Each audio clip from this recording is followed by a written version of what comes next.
York City sales rep to someone who is self-sufficient in Montana and off the grid. Thank you for joining us, Rich. My pleasure, David. Thank you for having me. Now, I think it's a real interesting book, as I said in the introduction, as well as a documentary, but it's not a grand leap from going to New York to living off the grid in Montana. It was a series of steps, and each one of those steps really gets you freer. Tell people why you wanted to do this, and then we'll talk a little bit about some of the hows in terms of the individual steps. You bet. Well, you know, when I was forcefully retired from Big Pharma, I worked for GlaxoSmithKline and Merck, I realized that options, especially for the middle class, not just for me, was definitely waning, David. And when I give talks or I do other radio shows, I talk about the financial, economic, social, and political reasons why we need to be more self-sufficient. Because it's pretty obvious we're being distracted, dumbed down, and divided as Americans. And we've been drunk on the Kool-Aid of political correctness by letting the powers that be create a tiered system of different rules, laws, and accountability. So I asked myself, how can we control our own destiny as Americans? And I realized that you look at food production with GMO foods, you look at the cost and inflation of foods, you look at the fact that GMOs cause cancer, changes your DNA, creates organ failure. We're not getting the nutrition to build our immune systems. So food had a lot to do with it. And then I wanted a little bit of acreage to grow my own produce. I wanted to raise my own animals. And because we live off the grid, we harvest amperage and volts from a solar array. So I figured out that as Americans, I need, because I'm practicing what I preach and doing this lifestyle, I need to offer ideas and solutions so the average American can simplify their life. People have lost the skills that we had 100 years ago, 200 years ago. They don't know how to do this. They are completely dependent upon not just the power grid, but the entire grid of jobs as well as food supply. That entire process is really set up to keep us dependent on it. And of course, we have the story of a homeschool family in Kentucky that was living off the grid and did not have things like running water, just as you don't have running water. And of course, anybody looks at this documentary because you have a very nice house. There is no way that is much nicer than most of the houses that you'll see in urban areas by far. And yet, because they did not have city water, because they did not have a well, that's one of the key things that they mentioned about this Kentucky family, where they took away all 10 children from them, saying they lived in squalor, implying that they lived in squalor simply because they didn't have running water and a few other things like that. Yeah, well, I find when I hire homeschool kids, their work ethic, their communication skills, their listening skills are so much better. And I'm not per se downing public school kids, because there's some really good ones with good work ethic, but the maturity of the homeschool kids, I find, is 10 to 1 better than the public school kids.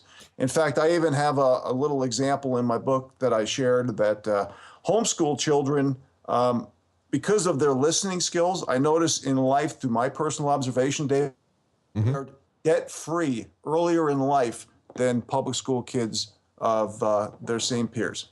You know, I think having homeschooled my kids, I think a lot of it has to do, Rich, with the fact that they're just talking to adults or talking to people of all ages. They're not rigorously age segregated, and they come in contact with people in a variety of different situations rather than being sat down in a chair and told they have to shut up and just listen to somebody at the front of the class. So, I mean, just that part of it, I think, is very helpful. But let's talk about some of the different aspects that you've got in your book. Of course, you're talking about choosing your off-grid location, choosing and building your off-grid country home. In other words, types of houses that you would build. This is really kind of a step-by-step procedure that you outline in your book as well as in your documentary to help people to maybe, you know, they're not going to be able to do everything at once, but they can look at which aspects they can do. Maybe just gardening. They can start out with that and start to become a little bit more self-sufficient step by step. Absolutely, David. I talk about this often on the radio or when I give a talk. Take baby steps. You don't have to jump into everything all at once, but you got to do a little reading, you got to do a little research. And I'm not saying that we're 100% self-sufficient. It's not like I drill my own oil and refine my own gasoline, but I'm probably 98% more self-sufficient than most Americans. And it's mostly because I enjoy nature. But you can do little baby steps like put some solar panels on your existing home, maybe buy a generator and figure out how that works. Do raised bed gardenings. Folks, if you're in suburban America and you're raking leaves, and if you're cutting grass, you can start the best compost pile in the world just with those and build your own soil.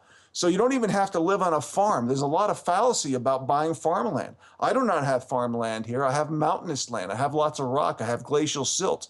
I make my own soil we save every organic coffee ground. We save every radish top. We save every eggshell. And we put this in the compost pile with our goat manure and chicken manure, and we have the best compost in the world. So we make our own soil. With your raised bed. Ways to do that.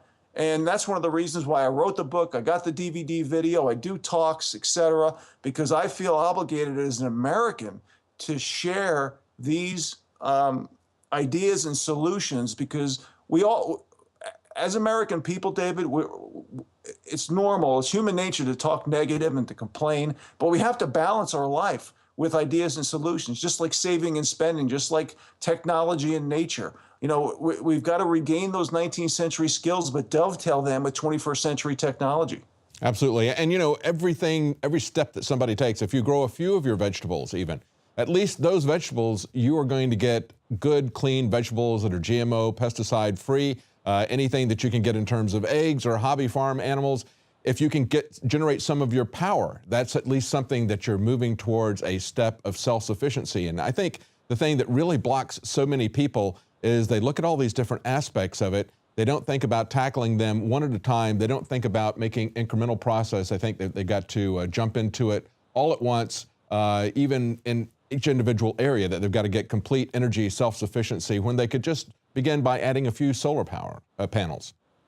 Absolutely. Look how many Americans who are listening to this right now, David, who feel like they're hamsters on a treadmill running to nowhere. I mean, look at the investment portfolio, the savings portfolio, the game plans of today's youth. They're really running out of options. They're running out of ideas. And I get asked often on radio shows or talks, what is the greatest demise for the middle class in America? And I definitely say that it's ignorance, apathy, and indifference. But what's really killing us, folks, is the fear of the consequences of being politically incorrect. In other words, the fear of telling the truth.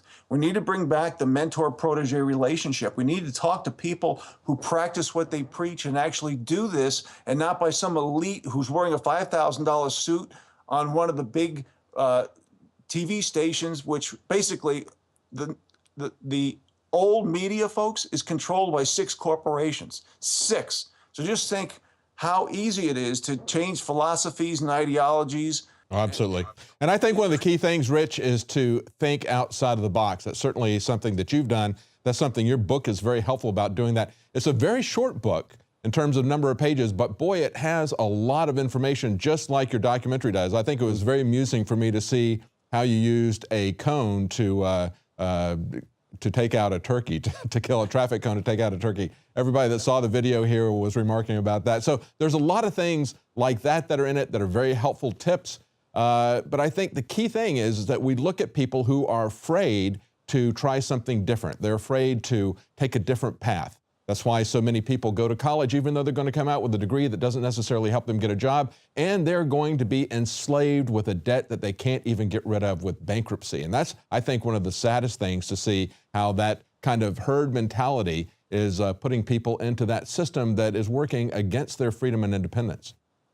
Well, absolutely. I mean, aren't we tired of hearing race baiting questions, sex baiting, gender baiting? It's pretty obvious that they want to divide us into groups. All these politically correct buzzwords, David, like equality, fairness, tolerance, accountability, transparency, they're all virtual reality. They're an illusion. Let me just ask you, since you kind of dovetailed into economy a little bit, let me just ask you a quick scenario here, okay? Let's say you were my teacher, and you asked, and I was one of your students, and you asked the class 30 years ago, what would you be doing 30 years in the future to create a good economy and actually have the words middle class and prosperity discussed in the same sentence, which it's not anymore? And let's say I wrote this paper and I talked about the Federal Reserve printing money, buying back debt, the U.S. Treasury giving out IOUs, it's easier to get a job and keep a job and sue depending on what group you're in. Let's say I ran the economy on no savings and debt, and I talked about the wealth discrepancy that we have today. Let's say I eliminated most of the free markets and supply and demand, and I said that government workers weren't supposed to serve the people anymore, but now basically they're run by their own selfish ambition to use the people for their own benefit. Now, let's say I submitted that paper to you, David. What do you think you would give me if this happened 30 years ago and I submitted some of the ideas that I just shared with you now? Well, I think you'd be a paranoid conspiracy theorist, but all those things have happened in your lifetime and mine, haven't they, Rich? That's right. That's very true. But you have a great plan here. We're out of time. Thank you so much for talking to us. Your documentary, as well as your book, One New York Man's Journey to Off-Grid Living in Montana, an excellent resource for people who want to get there and understand that they can do it one bit at a time. You overcame these odds, and hats off to you. You really have carved out a beautiful life for yourself against all the odds, Rich. Thank you so much, David. I appreciate you having me on. And again, I would stress, you don't have to do it all at once, and you don't even have to add an entire system at once. Take baby steps in one area and then baby steps in another. Everything that you can do to make yourself more self-sufficient enhances your life as well as your family's life. Rich's book is a great overview and gives you a great inspiration for why you need to do it and some steps on how to start with it. Well, that's it for tonight's news. If you're not a subscriber to our YouTube channel, please subscribe. If you're not a subscriber to Prison Planet TV, that will be one way for you to help support our operation. Plus, you can see it every weeknight as it happens, 7 Central. You can also pass that on to 20 other friends along with all of Alex Jones's documentaries. Well, join us again tomorrow night at 7 Central for the nightly news.